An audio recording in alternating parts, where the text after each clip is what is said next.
ఎంతకాలం ఇంట్లో అద్దెకున్నా ఖాళీ చేయాల్సిందే. ఎన్ని సంవత్సరాలు ఈ శరీరంలో జీవించినా ఆత్మ వీడాల్సిందే శరీరాన్ని అంటారు కదా! ఇల్లు, ఒళ్ళు 2 అద్దెకున్నట్టే. అది అందరికీ తెలిసిన నిజము. ఇదే చివరి వీడియో అని ఎందుకన్నానంటే, ఈ ఇల్లు నేను ఖాళీ చేయాల్సిన పరిస్థితొచ్చింది.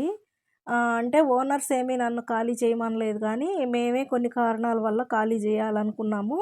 ఖాళీ చేసేస్తున్నామని ఓనర్‌కి చెప్పామనమాట. ఎందుకు ఈ ఇల్లు ఖాళీ చేస్తున్నాము, ఏంటి ఆ కారణాలు అని మాత్రం నేను ఈ వీడియోలో చెప్పలేను గానీ, నాకంటూ కొన్ని అంతర్గత కారణాలున్నాయి. అవి నేను చెప్పదలుచుకోలేదు. ఎందుకంటే కొందరి మనోభావాలు దెబ్బతింటాయి. అందుకే వాటిని వదిలేస్తున్నాను. వాటిని కెలుక్కొని నేను బాధపడాలనుకోవట్లేదు. ఇక ఈ వీడియోలోకెళ్ళిపోతే, ఈ ఇల్లంటే ముందుగా నాకు చాలా చాలా ఇష్టం అబ్బా! నేను ఏ ఇంట్లో ఉన్నా గానీ, అద్దింట్లో ఉన్నానన్న ఫీలింగ్ మాత్రం నాకు రానివ్వను. అంతలా అందంగా ఆర్గనైజ్డ్‌గా ఉంచుతాను ఇంటిని. అదేంటో గానీ ఎంత బాగా చూసుకున్నా చివరికి పరాయి వాళ్ళమే అవుతాము. ఎక్కడ చిన్న మరక గాని, మురికి గీతలు గాని పడకుండా చూసుకుంటాను. ఎందుకంటే ఖాళీ చేసేటప్పుడు ఏదన్నా మాటొస్తదేమోనని. అంతేగాకుండా ఇది నా ఇల్లే అన్నంత మురిపెంగా చూసుకుంటాను నేను ప్రతి విషయంలో కూడా. అది నా వీడియోలు చూసే వాళ్ళకి ప్రతి ఒక్కళ్ళకి అర్థమవుతది. ఈ ఇల్లంటే నాకు చాలా ఇష్టం అని చెప్పాను గదా! ఈ ఇల్లు ఖాళీ చేయాలనుకున్నప్పుడు గూడా నేను చాలా చాలా బాధపడ్డాను. ఇలాంటి ఇల్లు మళ్ళీ దొరకదు కదా అని. కానీ అన్నీ మనకి రాసిపెట్టి ఉండవు కదా! సో, ఖాళీ చేశాము. మేమైతే ప్యాకర్స్ వాళ్ళకి చూపించేసామనమాట. వాళ్ళు పర్సనొచ్చి సామాన్లన్నీ జూసుకొని ఒక అంచనాతో 9,000 అన్నారు. కానీ డోర్ టు డోర్ డెలివరీ అయ్యేసరికి మాత్రం 13,000 గుంజారబ్బా మా దగ్గర. ఈ ప్యాకర్స్ వాళ్ళ బిజినెస్ అంతా ఇలాగే ఉంటది. 2 సార్లు బండి మార్చారు. చిన్న గల్లీలో బండి రాదు అంటూ ఏదో మెలికి పెడతా ఉంటారు. పైగా వర్షము. మేమున్న టెన్షన్‌లో 13,000 ఇచ్చేసి వాళ్ళని వదిలించేసుకున్నామనమాట.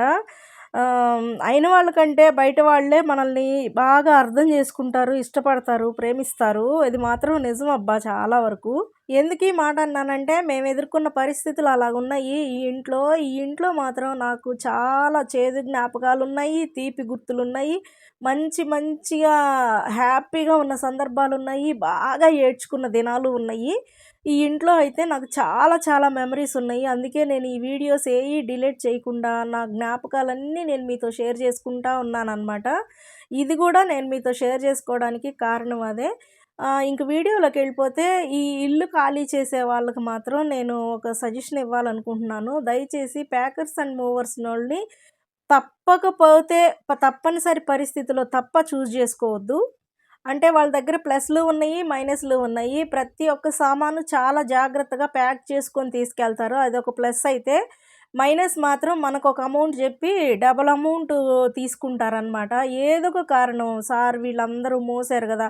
మరి వాళ్ళందరూ మోసినందుకే గదా ఇంత అమౌంటు. ఆ లాజిక్ మాత్రం బయటికి రానీయకుండా ఏదోకటి మాట్లాడతారు. మనకేమో పని జరగాలి. మేమేమో ప్యాకింగ్ జేసి మొత్తం సర్దిపెట్టుకున్నాము.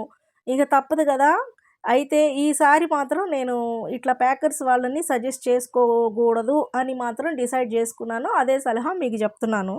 అక్కడ మాకు ఇల్లు రెడీగా ఉందనుకోని ఇక్కడ ఖాళీ చేస్తామని చెప్పాము. కానీ గడువులోపు ఆ ఇల్లు రెడీ కాలేదు. సడెన్‌గా వేరే ఇల్లు చూడాల్సొచ్చింది. ఇల్లు రిపేర్లు చేస్తున్నామని వాళ్ళు మాకు ముందు చెప్పలేదు. మేమేమో ఇల్లు ఖాళీ చేస్తామన్నాం. సర్లే ఈ నెల కూడా ఇక్కడే ఉందాం అనుకోని పొడిగించాము. కానీ ఒక్కసారి ఇల్లు ఖాళీ చెయ్యాలి అన్న పదం మనసులో పడ్డాక నిద్ర పట్టదు గదండీ! ఒక ఇల్లు దొరికింది. కానీ అది నాకు నచ్చలేదు. ఇంకా పొడిగించటం బాగోదు అని చెప్పేసి ఖాళీ చేసి వచ్చేసామనమాట. ఈ టైంలో నేను వీడియోలు పెట్టకపోవడం లాంటి గ్యాప్ వచ్చింది. ఈ ఇల్లు ఖాళీ చేసేసిన దగ్గర నుండి ప్రస్తుతం ఎక్కడ ఉన్నాం అనే దాకా వీడియోస్ పెడతాను. చూస్తా ఉండండి. చాలా కాలం నుండి ఏ విషయాలు ఎవరితో షేర్ చేసుకోకుండా ఒంటరిగా ఉండి ఇదొక భయంకరమైన సిట్యుయేషన్‌గా ఉంది. ఈ యూట్యూబ్ ప్లాట్‌ఫార్మ్ ద్వారా నా విషయాలన్నీ మీతో వీడియోల ద్వారా షేర్ చేసుకుంటున్నందుకు నా భారం అంతా దిగిపోయింది. వ్యూస్ వచ్చినా రాకపోయినా, సబ్స్క్రైబర్స్ వచ్చినా రాకపోయినా వాళ్ళే పెరుగుతారు. నా నా మనస్తత్వం, నా వీడియోలు, నా యాటిట్యూడ్ మీకు నచ్చితే గనక మీరే మా దగ్గరికి వస్తారు. మనం అందరం ఒక ఫ్యామిలీలాగా ఉంటామనే ఉద్దేశంతోటి అయినా అవ్వకపోయినా సక్సెస్ చేసేస్తున్నాననమాట ఈ వీడియోలు. ఇంకా ముందు ముందు మంచి వీడియోలొస్తాయి. నన్ను ఎలా సపోర్ట్ చేశారో అలాగే సపోర్ట్ చేయండి. మీ ప్రేమకి, మీ ఆదరాభిమానానికి చాలా చాలా థ్యాంక్స్ అండి. ఇది మనస్ఫూర్తిగా నేను చెప్తున్నాను. ఇంతవరకు చూసినందుకు చాలా చాలా thanks. Thank you for watching this video. By. Take care.